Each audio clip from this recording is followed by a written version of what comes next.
예, 교회 생활 기쁘십니까? 라는 제목입니다. 당시 요한이서를 쓴 사도 요한이 이 요한이서라는 이 편지를 보낼 때에 여러분이 보시더라도 굉장히 짧은 편지잖아요. 이 요한의 공동체, 요한이 알고 있는 어떤 교회겠죠. 지금 여기에서는 구체적으로 밝히고 있지는 않지만 그 요한의 공동체로부터 이 편지를 쓰기 전에 어떤 소식이 전달이 된 것 같습니다. 근데 그 소식 속에는 슬픈 소식도 있고 기쁜 소식도 있는 거예요. 그 슬픈 소식은 뭐냐면 당시에 그 유행하던 그 거짓 교사들, 오늘날로 말하면 이단들이죠. 당시에는 뭐 신학교가 있고 또 잘 훈련된 교육자가 있었던 시대가 아니다 보니 이렇게 여러 곳을 순회하면서 다니는 이런 전도자 또는 설교자들이 존재했는데 그들 가운데는 이렇게 사이비적인 거짓된 사람들도 섞여 있었던 거예요. 그런 이들에 의해서 요한의 공동체가 어떤 타격을 받은 것 같아요. 교회가 분열되어지는 그런 고통을 겪고 있는 그 소식이 이제 요한에게 들려왔고, 또 그럼에도 불구하고 그 가운데는 여전히 복음에 충실하게 남아있는 신자들이 있다는 좋은 소식도 함께 더불어서 요한에게 들려온 겁니다. 그래서 그들을 위해서 쓴 편지가 요한이서라는 이 짧은 편지가 되겠습니다. 자, 이 안에서 우리가 주목해 볼 키워드는, 이 전체적인 분위기는 슬픈 소식도 있고 기쁜 소식도 있다면 여러분 슬퍼해야 됩니까? 기뻐해야 됩니까? 질문은 두 가지 소식이 있다면 여러분 그 상황에선 슬퍼해야 됩니까? 기뻐해야 됩니까? 여러분 자유죠. 근데 이 본문 속에는 지금 기쁨이라고 하는 전체적인 분위기가 그려져 있습니다. 그 기쁨이 어떻게 표현되고 있는지 4절과 12절에 보면 내가 보니 심히 기쁘도다. 그러니까 요한 자신이 지금 기쁜 상태임을 이야기하고 있습니다. 또 12절에 보면 너희 기쁨을 충만하게 하려 함이라. 요한 공동체들, 그 신자들의 기쁨을 또 이야기하고 있습니다. 여러분, 이런 내용들을 놓고 봤을 때 이 교회 안에서는 사역자든 일반 성도든 간에 모두가 다 뭐가 있어야 되는 겁니까? 기쁨이라는 것이 있어야 된다는 거예요. 여러분 교회 생활 기쁘십니까? 네. 여러분 표정을 보면 다 알아요. 예수님도 우리가 기쁨이 있기를 원하시거든요. 그래서 요한복음 15장 11절에서 너희 기쁨을 충만하게 하려 함이라. 예수님이 우리에게 주시고자 하는, 우리가 누리기를 원하는 기쁨은 그냥 조금 기쁜 게 아니라 그 충만한 기쁨을 기대하시는 거죠. 바울도 빌립보 교회를 향해서 기쁨을 강조합니다. 그래서 빌립보서 4장 4절에 보면 항상 기뻐하라. 얼마나 기쁨이 많으면 항상 기쁘겠습니까? 그렇죠? 이 항상 기쁨을 강조하고 있습니다. 근데 우리 그리스도인들은 주체할 수 없는 기쁨을 가진 사람들이거든요.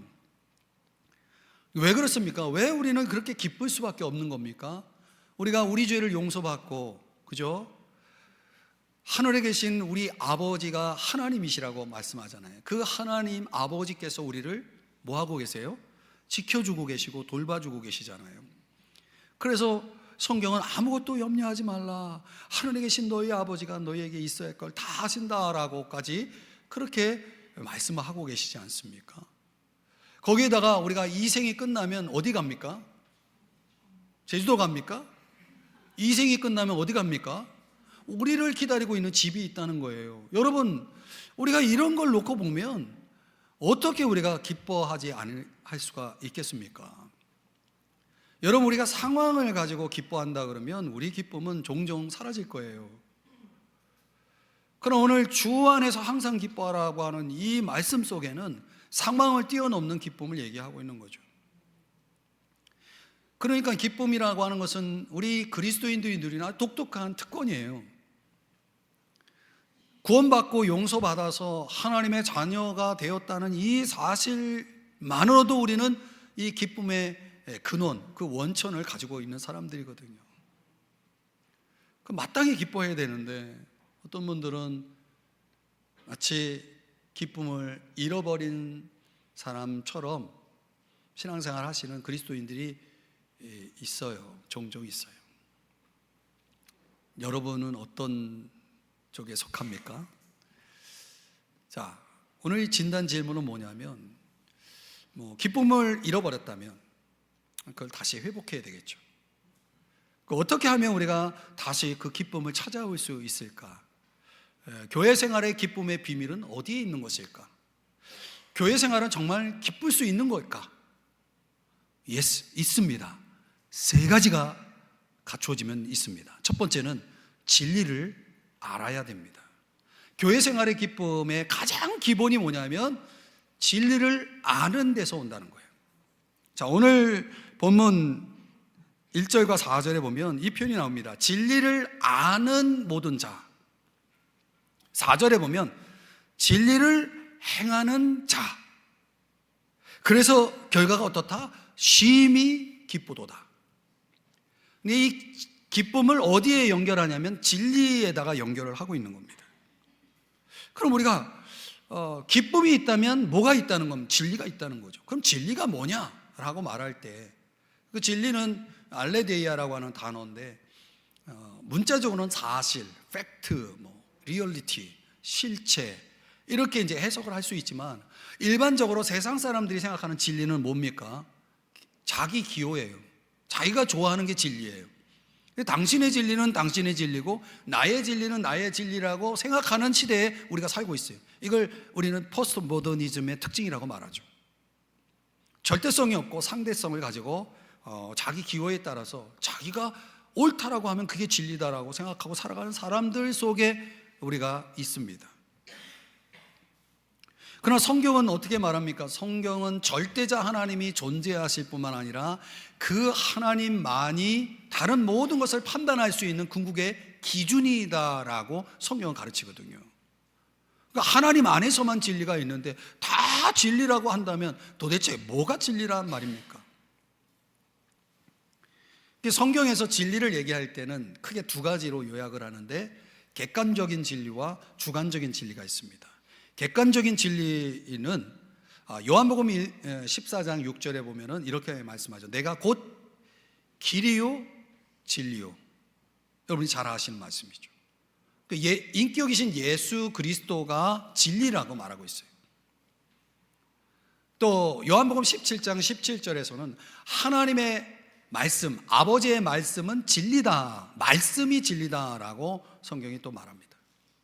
이 객관적인 진리라고 할 때 인격이신 예수 그리스도를 우리가 믿을 때, 또 성경 말씀을 우리가 배우고 알 때, 그때 우리는 객관적인 진리를 뭐 하는 겁니까? 알게 되는 거죠. 또 이런 객관적인 진리, 예수 그리스도 그리고 성경 말씀이라고 하는 객관적 진리를 통해서도 진리를 알 수 있지만 경험적인 차원에서 주관적 진리도 우리가 주어질 수 있다. 어떻게 해요? 성령을 통해서.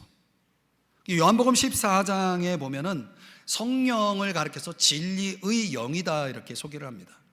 요한복음 16장에서는 진리의 성령이다 구체적으로 설명하면서 그 성령이 하시는 일이 뭐냐? 모든 진리 가운데로 인도해 주신다라고 말하고 있는 거죠. 그럼 우리가 성령을 따라가면 진리를 경험하게 되는 겁니다. 성령을 따라 살게 될 때에 개인적으로 주관적으로 우리 진리를 경험하게 되죠. 여기 계신 분들은 다 이 객관적인 진리와 주관적인 진리를 다 경험하신 분들이라고 저는 믿습니다. 우리 기독교 신앙이 세상에서 생각하는 진리와 구별될 수 있는 것은 균형을 가지고 있다는 거예요. 그냥 막무가내로 주장하고 있는 게 아니에요. 이 기독교가 말하는 진리는 말씀과 성령이라는 균형을 가지고 있고 지성과 가슴을 가지고 있고 또 교리와 체험이라고 하는 그 밸런스를 잘 갖추고 있는 아주 합리적이고 과학적인 진리로 설명을 합니다. 그럼 우리가 이런 진리들을 통해서만이 교회 생활이 기쁠 수 있다라고 오늘 성경은 말씀하고 있는 거예요. 4절을 다시 보시면 진리를 행하는 자, 그 행함 속에서 진리를 알고 그래야 행하니까, 그래서 행함을 통해서 뭐가 있다? 기쁨이 있다라고 성경은 말하는 거죠. 반대로 얘기하면 내게 교회 생활 속에 기쁨이 없다면 뭐가 없다는 얘기입니까? 진리가 없다는 거죠. 왜 없겠어요? 진리를 소홀히 여기니까. 진리를 소홀히 여기니까. 예수님이 이렇게 말씀하시잖아요. 요한복음 17장에서 예수님 기도하실 때 이렇게 기도하셨어요. 내가 세상에서 이 말을 하옵는 것은 누구에게? 제자들에게. 그들로 내 기쁨을 그들 안에 충만히 가지게 하려 함이니이다. 그러니까 제자들에게 기쁨을, 예수님이 지니신 그 기쁨을 전달하는 방법이 뭐냐면 이 말을 하는 겁니다. 그 말씀이죠. 그래서 14절에 보면 내가 아버지의 말씀을 그들에게 주었다라고 말하고 있는 거죠. 그러니까 예수님이 우리의 기쁨을 충만하게 하는 방식은 뭐냐면 그분의 말씀을 우리에게 주시는 거라는 거예요. 그 내게 기쁨이 없다라고 한다면 우리가 예수님에게서 그 말씀을 공급받지 않는 탓이겠죠. 교회 안에서 기쁨이 있냐 없냐를 그 기준을 가지고 이렇게 진단을 내려보면 그 성도들의 상태가 다 드러납니다. 말씀이 있는 교회는 성도들의 얼굴이 환해요. 그렇다고 억지로 또 표정 관리할 필요는 없어요. 내 컨디션은 내가 숨길 수가 없어요. 말씀이 있는 사람과 없는 사람은 확실하게 구별이 되는 겁니다. 선지자 예레미야도 예레미야 15장 16절에서 이 말씀은 자막의 내용만 같이 읽어볼까요? 참 좋은 말씀인데 같이 읽습니다. 시작. 내가 주의 말씀을 얻어 먹어사오니 주의 말씀은 내게 기쁨과 내 마음의 즐거움이오나. 그렇죠. 그러니까 이 선지자 예레미야의 기쁨과 즐거움이 어디에 있었다? 말씀을 먹는 곳에 있었다는 거죠. 그 말씀을 먹을 때 오는 그 기쁨을 여러분 아시나요? 그 맛을 아시나요?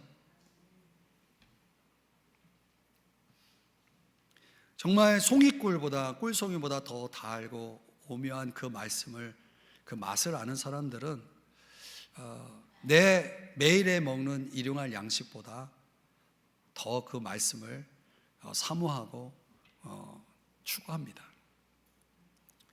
그러나 교회 생활이 정말 기쁘고자 한 때에 진리가 있어야 된다는 거예요. 그래서 오늘 본문 2절에서는 그 진리를 영원히 우리와 함께할 진리라고 말하고 있어요. 그냥 잠시 잠깐 어떤 필요에 의해서 주어지는 진리가 아니라 영원히 우리와 함께할 진리라고 소개를 하는 거예요. 이 정도의 가치라면은 영원히 있어야 될 것이라고 한다면은 당연히 우리는 여기에다가 무게감을 두고 또 우리가 신경을 쓰지 않으면 안 되는 거죠. 여러분들이 이 말씀을 적용할 때 정말 교회 생활 기쁘게 하기 원하시면은 여러분들의 매일의 삶에 있어서 매일 아침 하루를 시작하기 전에 말씀 앞에 있어야 됩니다. 여러분들이 새벽 기도를 나오지 않아도 여러분이 출근하기 전에, 사업장에 달려가기 전에 가장 먼저 해야 할 일은 성경책을 펴고 하나님의 말씀을 여러분이 읽는 겁니다. 그리고 그 말씀을 묵상하는 겁니다. 그러면서 하나님 앞에, 하나님, 제가 오늘 이 하루를 살아가는데 필요한 말씀을 주십시오. 저에게 필요한 오늘 일용할 양식인, 영의 양식인 하나님 말씀을 주십시오라고 여러분이 기도하고 성경을 읽고 묵상하잖아요. 반드시 하나님이 여러분에게 필요한 말씀을 하나 주십니다. 그런 그 말씀을 가지고 여러분이 하루를 살아갈 때에, 순종할 때에 여러분의 매일은 기쁨일 수밖에 없습니다. 그러니까 교회 생활에서 더 없는 기쁨을 원한다면 우리가 하나님 말씀을 읽고 묵상하고 더 플러스 한다면 배우고, 그래서 그것을 가지고 살고 하면은 그 사람은 말 그대로 진짜 문자 그대로 기쁨이 충만할 줄 믿습니다. 저는 우리 삼성중앙교회 모든 성도님들의 삶이, 특별히 교회 생활이 기쁨이기를 원합니다. 진리를 가까이 하십시오. 두 번째로, 교회 생활이 기쁘기 위해서 뭐가 있어야 되냐면 서로를 사랑해야 합니다. 그 기쁨이라는 게, 교회 생활의 기쁨이라는 게 어디서 오느냐? 사랑에서 온다는 거죠. 오늘 본문 4절 말씀에 이 단어를 주목해 보세요. 계명대로. 그러니까 진리를 행한다라고 했을 때 그 기준이 되는 게 뭐냐면 계명대로입니다. 계명대로가 심히 기쁘도다를 만들어낸 거예요. 그 계명이 뭐냐라고 할 때 오늘 보면 5절 6절에서 그 계명을 구체적으로 설명하기를 서로 사랑이라고 말하고 있죠. 6절에서 말씀하고 있는 내용을 다 같이 자막을 보면서 읽어보겠습니다. 시작. 또 사랑은 이것이니 우리가 그 계명을 따라 행하는 것이요, 계명은 이것이니 너희가 처음부터 들은 바와 같이 그 가운데서 행하라 하심이라. 계명이 뭐냐? 사랑이라는 거예요. 어떤 사랑? 서로 사랑이라는 거예요. 이거는 일찍이 예수님께서 다락방 강화를 하시면서 제자들에게 주신 계명이죠. 요한복음 13장의 세 계명 아닙니까? 그러니까 요한은 이 사랑을 강조하면서 그 결과로 기쁨이 있다라고 하는 것을 연결하고 있습니다. 사랑이 있어야 돼요. 예수님이 다락방 교훈을 제자들에게 주시면서 세상 사람들이 너희가 내 제자인 것을 알아볼 수 있는 가장 확실한 표지가 뭐다라고 말씀하셨냐면은 그게 사랑이라고 말씀하셨어요. 너희가 기도를 얼마나 하고 있는지, 너희가 성경을 얼마나 알고 있는지가 아니라 세상 사람들이 너희가 내 제자, 예수의 제자라는 것을 알아보는 표시는 이거밖에 없다. 뭐다? 사랑이다라고 말씀하신 거죠. 그러니까 세상이 교회가 사랑하는 모습을 보고 싶어 하는 거예요.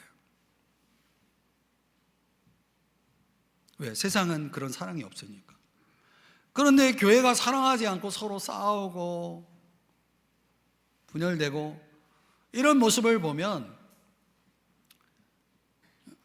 이 세상은 저 교회는 예수의 제자 교회가 아니구나 라는 것으로 그렇게 인식을 한다는 거예요. 여러분, 우리가 신앙생활 속에 좋은 사람의 이미지를 갖고 신앙생활하는 거 쉽습니다.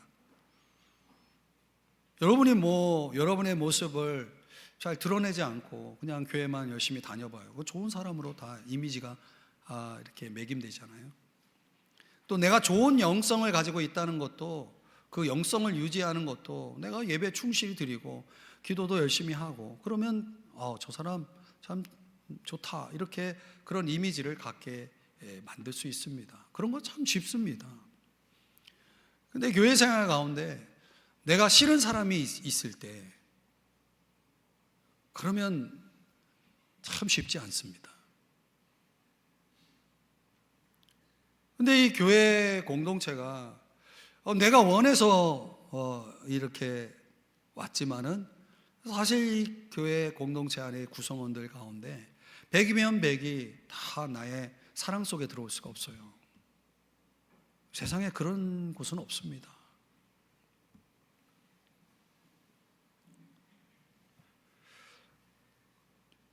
우리가 그 싫은 사람이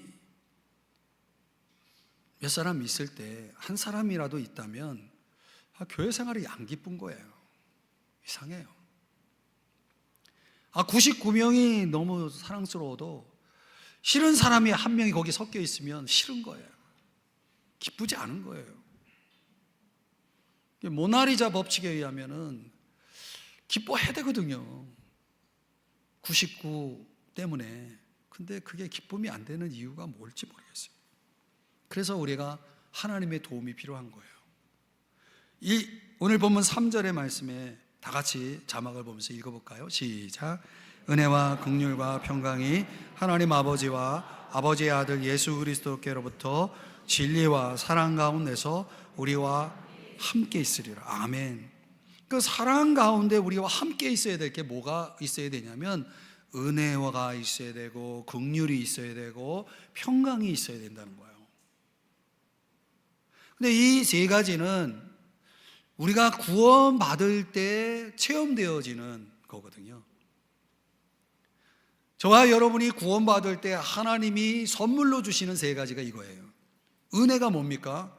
은혜는 내가 절대로 받을 수 없는 것을 하나님이 주실 때 그걸 은혜라고 얘기해요. 절대로 받을 수 없는 게 뭡니까? 믿음이고 구원 아닙니까? 그걸 내가 하나님이 주셨어요. 그래서 우리는 그걸 은혜라고 말하는 거죠. 또 긍휼이 뭡니까? 마땅히 받아야 될 것을 주시지 않는 것, 이게 긍휼이에요. 마땅히 받아야 될 게 뭡니까? 우리의 죄 값으로 인해서 저주와 심판을 받아야 되는데 그걸 용서하시고 우리 죄를 용서하셔서 그걸 주시지 않는 거예요. 그런 걸 영어로는 mercy, 긍휼이라고 말하고 또 번역하면 자비라고도 번역할 수 있겠죠. 그게 되는 거예요. 그걸 우리에게 하나님이 주셨다는 거예요. 그 결과물로 우리에게 주신 결과물이 바로 피스, 평강이라는 것을 주셨다는 거예요. 그러니까 어느 거 하나, 은혜든 긍휼이든 평강이든 이 모든 것들이 다 하나님의 선물로 구원받은 저와 여러분에게 주어져 있다면 우리는 이걸 가지고 살아간다면 당연히 우리에게는 뭐가 있어야 되냐면 사랑과 기쁨이 따라와야 되는 겁니다. 우리가 성령 충만하고 그분의 능력 안에서 걸어가고 있다면 틀림없이 우리의 삶에는 사랑이 있고 기쁨이 있어야 한다는 것이에요. 이건 우리가 만들어내는 것이 아니라 이미 우리 속에 선물로 주어진 것이 자생적으로 그 주어진 선물이 계속 번식해서 자라가는 일종의 열매예요, 열매. 그래서 갈라디아서 5장에서는 그걸 성령의 열매로 말씀하면서 성령의 열매는 뭐다? 사랑과 희락과 평강, 화평과 이렇게 쭉 나가는 거 아닙니까? 여러분, 지난주에 비가 많이 왔는데 엄청 많이 온 지역도 있잖아요. 홍수가 나면 제일 흔한 게 뭡니까? 어려운 질문 아닌데 홍수가 나면 제일 흔한 게 뭡니까? 물이죠. 네, 물이죠. 근데 홍수가 났을 때 가장 귀한 게 뭔지 아십니까? 어떻게 그렇게 잘 아세요? 그 홍수 난 곳에 도와주러 가는 사람이 제일 먼저 지고 가는 게 물이에요. 우리가 그렇게 물이 많은데 온 천지가 온 세상이 물바다인데 왜 물이 그렇게 귀한 겁니까? 참 신기하죠. 여러분, 지금은 우리가 살고 있는 이 시대는 흔히 말하기를 사랑의 홍수 시대라고 말하잖아요.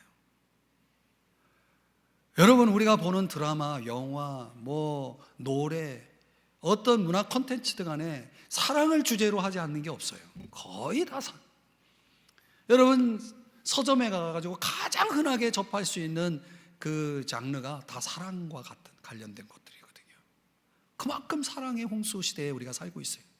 그래서 디모데후서 3장 1절에 말세에 고통하는 때를 소개하면서 이런 여러 가지 다양한 류의 사랑을 얘기하잖아요. 자기를 사랑하고 돈을 사랑하고 쾌락을 사랑하고 사람 간에 너무나 사랑이 없는 문제에 대해서 이걸 지적을 하고 있는 거 아니겠습니까? 그 사랑이 이렇게 많은 시대를 살아가면서 이 세상 사람들에게 가장 모자라는 일용품이 뭐냐? 그게 사랑이에요. 그러니까 우리가 교회 안팎에서 매일 만나는 사람들은 다 뭐가 배고프냐면 사랑에 배고픈 사람들이에요. 여러분, 솔직히 교회 나와서 사랑받고 싶지 않습니까? 살면서 사랑받는 것보다 더 중요한 게 있습니까? 근데 사랑이라는 건 받아도 배고파요. 이게 우리 인생에 있어서 갈등이 있고 여러 가지 고독이 있고 인생의 무의미를 느끼며 방황하는 사람들의 공통점이 뭐냐? 사랑 결핍증이에요. 그래서 이 세상은 뭘 원하냐면 사랑을 원하는 거예요. 진정한 사랑을 원하는 거죠. 사랑의 홍수 시대지만 사랑이 가장 귀한 거예요. 그 사랑을 도대체 어디서 구할 수가 있다는 얘기입니까? 그 사랑이라는 일용품을 좀 구할 수 있다 그러면 어디 마트에 가면 구할 수 있는 겁니까? 어느 나라에 가면 구할 수 있는 겁니까? 도대체 그 사랑은 어디서 구할 수 있는 겁니까? 교회밖에 없어요. 왜요? 요한일서 4장 21절에 이렇게 말씀합니다. 우리가 이 계명을 주께 받았나니 그 형제를 뭐하라? 사랑할지니라. 여러분, 사랑이 뭐라고 말하냐면 계명이라고 말하고 있어요.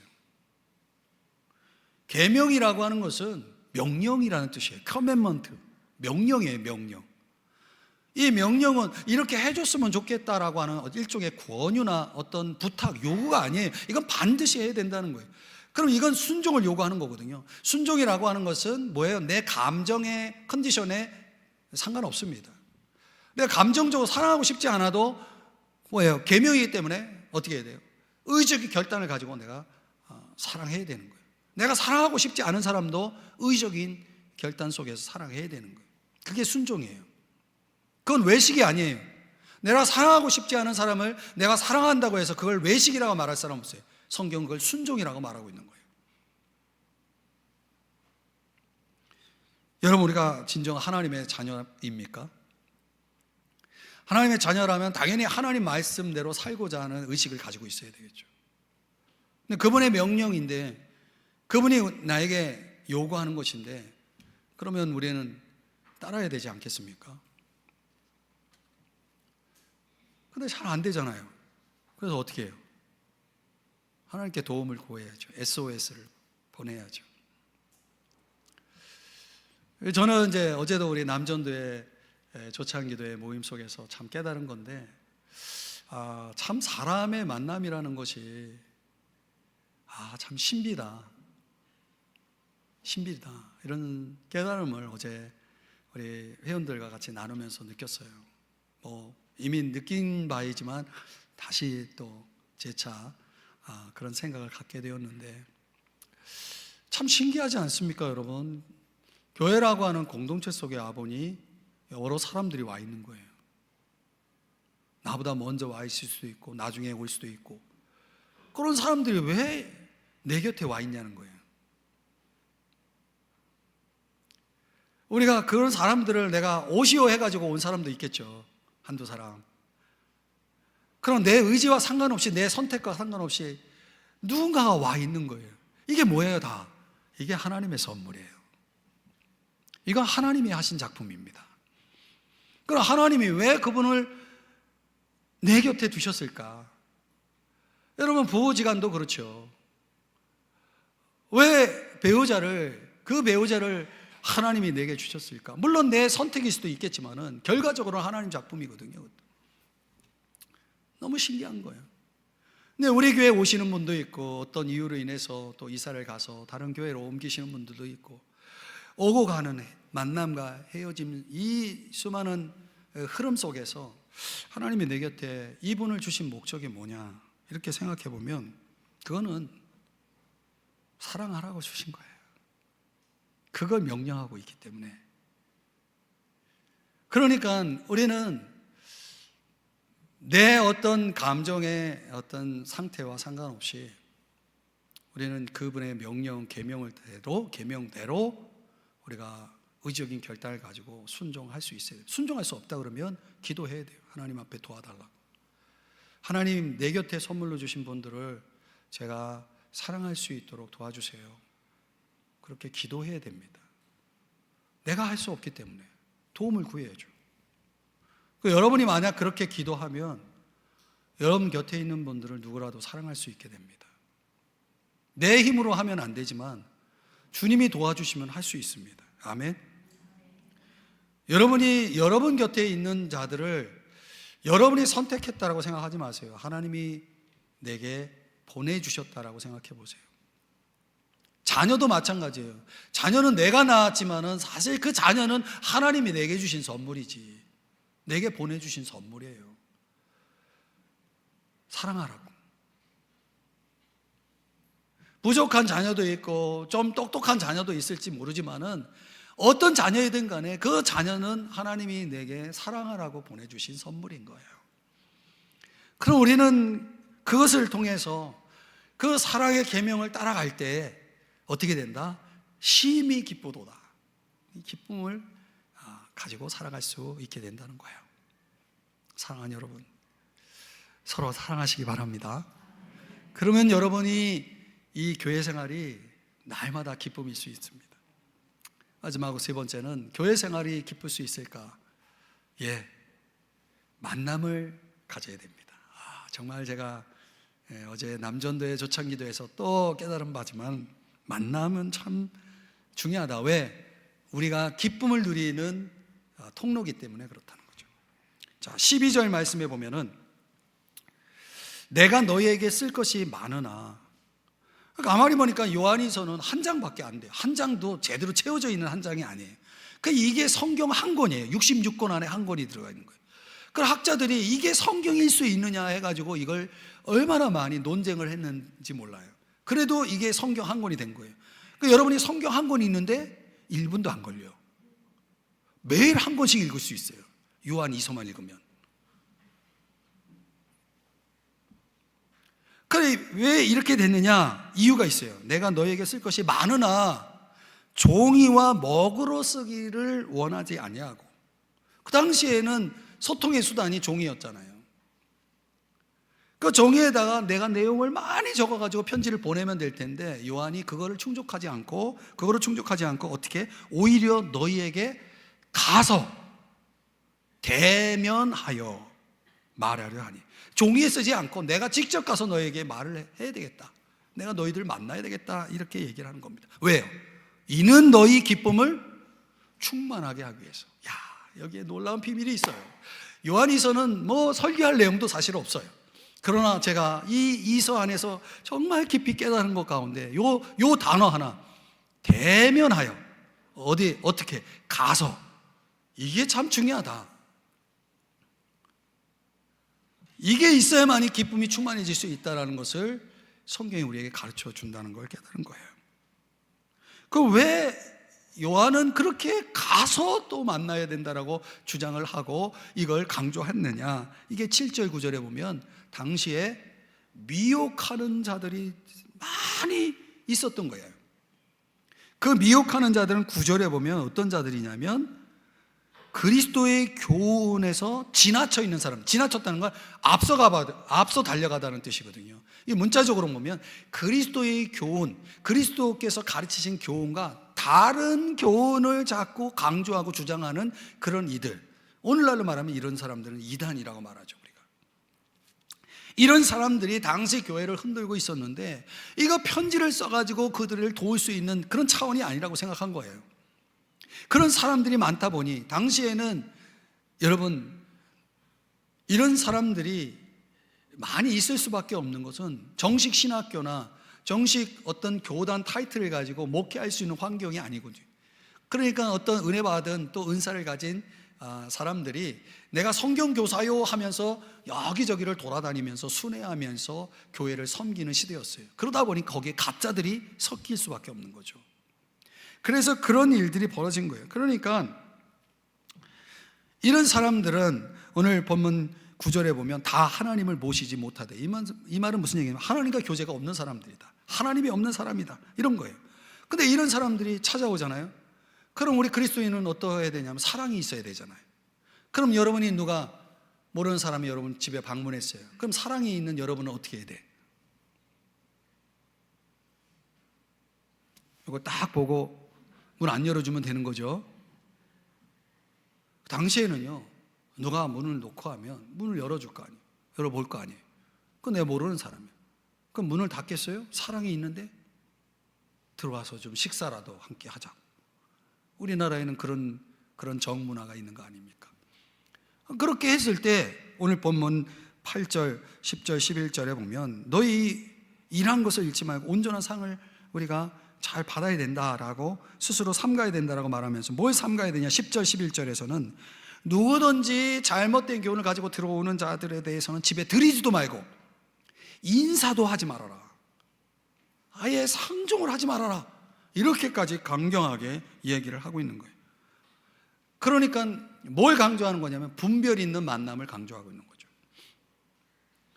여러분, 분별이라는 것과 사랑이라는 것은 상충하지 않습니다.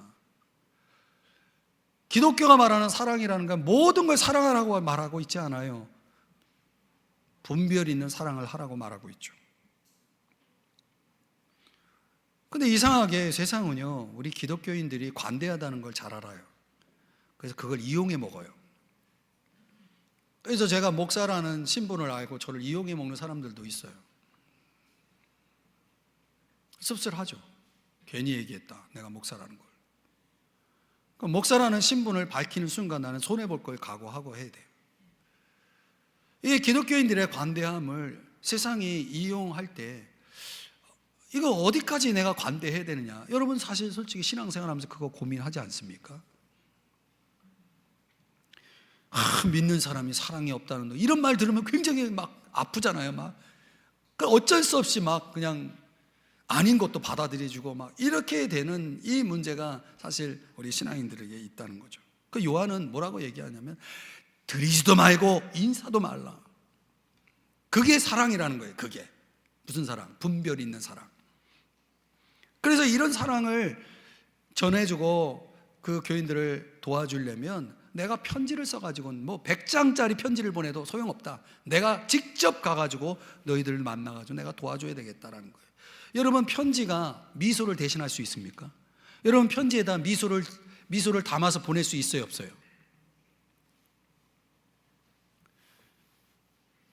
요 표시한다고 미소가 전달됩니까?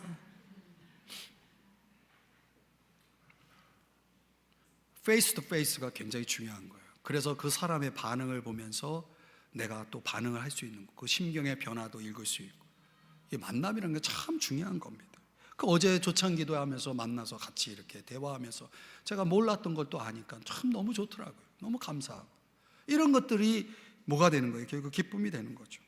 그 유익한 만남이라는 것이 꼭 있어야 되는 거예요. 경험적으로 볼 때 이런 활발한 교제가 우리 그리스도인들이 기쁨을 유지하는 데 굉장히 중요하다는 걸 저는 압니다. 그런데 안타깝게도 이런 만남을 꺼려하는 분들이 교회 안에 있어요. 적지 않아요. 근데 그런 분들 속에, 모두가 다 그런 건 아니지만 그런 분들 속에 그 이유가 뭐냐면 내가 교회에 가서 좀 사람들 만나봤는데 상처받았어. 그럼 다시는 내가 다른 사람들과 교제 안 하겠다. 이렇게 마음의 문을 닫아버리고 신앙생활 하시는 분들이 있어요. 그러면 가만히 한번 여러분의 결정을 생각을 해보세요. 그게 과연 하나님이 원하시는 대안인가? 그게 과연 성경이 말하는 대안인가? No, 아니라는 거예요. 여러분, 고슴도치를 그리스도인에 비유하는 경우가 있거든요. 고슴도치는 저는 잘 모르지만은 이렇게 항상 평상시에는 혼자 다닌대요. 고슴도치가. 근데 고슴도치도 좀 고독할 때가 있대요. 그러면 다른 고슴도치를 찾아간대요. 그래서 같이 만나면 어떻게 되냐? 만나면 자기 등에 있는 이 가시가 상대방을 찌르는 거예요. 그럼 저쪽도 있어요. 저쪽도 가시가 있어. 그것도 찌르고 찔리고 이러면서 상처를 입으면서 같이 교제하고 사랑을 나눈다는 거예요. 고슴도치가. 그리스도인도 마찬가지라는 거죠. 우리는 완벽한 인간이 아닙니다. 미완성이에요. 공사 중이고. 그리고 우리가 서로가 가지고 있는 그 가시들이 있는데 알게 모르게 내가 의식하고도 찌를 수도 있고 의식하지 못하고도 찌를 수 있는 그 알게 모르게 서로에게 상처를 주기도 하고 받기도 하는 이런 상황을 난 찔리기 싫어 라고 결론을 내려서 더 이상은 난 혼자 길을 갈 거다라고 한다면 그건 참 안타까운 일이죠. 그건 성경적인 대안이 될 수 없습니다. 대안이 있다면 그런 만남으로 인한 상처를 최소화하고 예방하는 지혜가 필요하다는 거예요. 그 지혜를 성경에서 찾는다면 바로 이 말씀입니다. 빌립보서 4장 5절 다 같이 읽어봅니다. 시작. 너희 관용 모든 사람에게 알게 하라. 주께서 가까우시니라. 관용이라는 건 뭐냐면 문자적으로 관용은 남의 허물을 파헤치는 게 아니라 덮어주는 거다. 이게 관용이라는 거예요. 이 관용을 실천할 때 반드시 있어야 될 게 뭐냐면 용서하는 거라는 거예요. 그러니까 우리가 왜 용서를 해야 되냐면 저 하나님 아버지께서 너희를 용서하신 것처럼 너희도 용서하라고 말씀하셨기 때문에. 그러니까 용서의 전제는 뭐냐면 내가 용서받아야 될 존재라는 것을 전제로 한다는 거예요. 주께서 가까우시다라고 하는 그 의미 속에는 우리가 장차 주님 앞에 가서 심판을 받을 때 하나님에게 뭐가 가장 필요하냐면 용서가 가장 필요하거든요. 그런데 그 용서를 내가 받고자 한다면 지금 내가 이 땅에 사는 동안 많이 용서를 해야 된다는 거예요. 그것 같이 내가 너를 용서하겠다라고 말씀하셨기 때문에 우리가 훗날 천국에 가서 영원히 살 것을 믿는 사람이라면 그 준비를 해야 되는 거예요. 어떻게? 열심히 용서하면서 살고 있어야 된다는 거예요.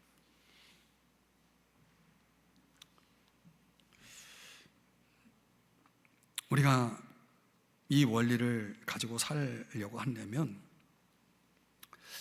여러분이 아파도 사랑 때문에 아픈 것은 그 영광스러운 상처예요. 예수님이 십자가에서 죽으신 것도 영광의 상처 아닙니까? 우리를 사랑하시기 때문에 받으신 상처잖아요. 그럼 우리가 이 원리를 따라가야 되는 거죠. 이번 주간 누구 만나시겠어요? 내가 이번 주간 전화를 걸어서 직접 페이스 투 페이스 만나서 내가 식사 한번 쏘겠다 할 사람 누가 생각났습니까? 지금 생각나신 분은 이 말씀을 잘 적용하신 분이에요. 결론을 내리겠습니다. 창세기 2장에 보면 하나님이 아담에게 주신 선물이 뭐냐 하니까 하와를 선물을 하시잖아요. 근데 하나님이 주신 그 하와라는 존재를 아담이 딱 볼 때 이렇게 말하죠. 이는 내 뼈 중에 뼈요, 살 중에 살이다. 참 세상에 이렇게 재미없는 표현도 처음 봐요. 이게 도대체 뭐라는 거예요? 근데 이 번역에 좀 아쉽지만은 새 번역으로 보면 이제야 나타났구나라는 감탄사가 앞에 나와 있어요. 히브리어로는 하팜입니다. 하팜. 문자적으로는 바로 지금이라는 뜻인데 하팜이라고 하는 이 감탄사가 이게 감탄사인데 어떤 감탄사냐면 기쁨과 환희의 감탄사예요. 이제야 나타났구나. 여러분 교회 안에서 보는 사람들 이렇게 성도들 볼 때 이야 드디어 이제야 나타났군요. 그동안 어디서 사셨어요? 너무 반갑습니다. 이 기쁨, 이 환희가 있습니까? 여러분이 배우자를 볼 때 이제야 나타났구나 하팜 합니까? 아유, 하십니까? 여러분이 신혼 때는 하팜 했겠죠. 그런데 여러분 아담이 하팜이 사라지는 순간이 옵니다. 그것도 2장에서 하팜했는데 3장에서 하팜이 사라집니다. 뭐 때문에? 죄 때문에. 이게 죄라는 것이 우리의 삶의 하팜, 기쁨과 환희를, 감탄을, 감사를 다 빼앗아 간다는 걸 알 수가 있어요. 교회 생활도 마찬가지. 내가 교회 생활에 지금 기쁨이 없다? 뭐가 없는 겁니까? 하팜이 없는 거예요. 그 하팜이 없을 때 교회에서 예배를 참석해도 설교를 들어도 기도를 해도 봉사를 해도 아무런 기쁨과 환희와 감사도 없는 겁니다. 그 얼마나 피곤해요. 일주일 내내 피곤했는데 교회 와서도 피로도가 더 쌓여. 이게 무슨 천국입니까? 그러니까 우리 심령의 하팜이 그 기쁨과 환희가 회복되지 않으면, 채워지지 않으면 여러분이 오늘 죄송하지만 이 자리에 있다는 것도 여러분에겐 고통일 거예요. 그건 고통일 거예요. 저는 여러분이 그런 교회 생활을 하기를 원치 않습니다. 제가 원치 않는 게 아니라 주님이 원치를 않으세요. 그러니까 여러분이 이 하팜을 찾으면 여러분의 얼굴이 달라져요. 정말 빛이 날 겁니다. 그 여러분의 인생이 교회에서 합함을 찾기 시작하면 여러분의 가정 속에도 합함이 회복됩니다. 여러분의 일터도 합함이 회복됩니다. 이 대원리입니다. 그걸 제가 안식을 보내고 와서 다음 주가 아니죠. 다음에 요한 3서 나눌 때 제가 그 연장선에서 오늘 이 설교의 연장선에서 설교를 할 겁니다. 그 합함의 회복이 교회에서부터 시작됩니다. 이게 회복되면요, 여러분의 가정이 풀립니다. 여러분의 일터도 풀립니다. 모든 게 환해집니다. 그걸 위해서 다시 말씀드립니다. 진리를 아셔야 됩니다. 그리고 그것을 행해야 됩니다. 그 날마다 여러분의 삶 속에 말씀이 있어야 됩니다. 또 관용이라는 걸 통해서 다른 성도들 허물 파헤치지 마시고 덮으시고 기도해 주시고 축복해 주시고 관용하면서 열심으로 사랑하려고 자꾸 하세요. 그게 합함의 대원리입니다. 그리고 정말 중요한 거는 여러분 곁에 있는 분들은 다 선물입니다. 하나님이 내게 주신 선물. 그 선물을 즐기셔야 됩니다. 그러기 위해서 여러분이 해야 할 일이 만나야 됩니다. 전화하셔서 만나셔서 좋은 교제 나누시고 여러분의 기쁨을 더 충만하게 만들어 가시는 여러분 되시기를 축복합니다. 여러분 부탁드립니다. 교회 생활 기쁘고 행복하십시오. 기도하겠습니다. 하나님 아버지, 오늘의 이 말씀을 우리 모두가 적용하면서 교회 생활 정말 기쁨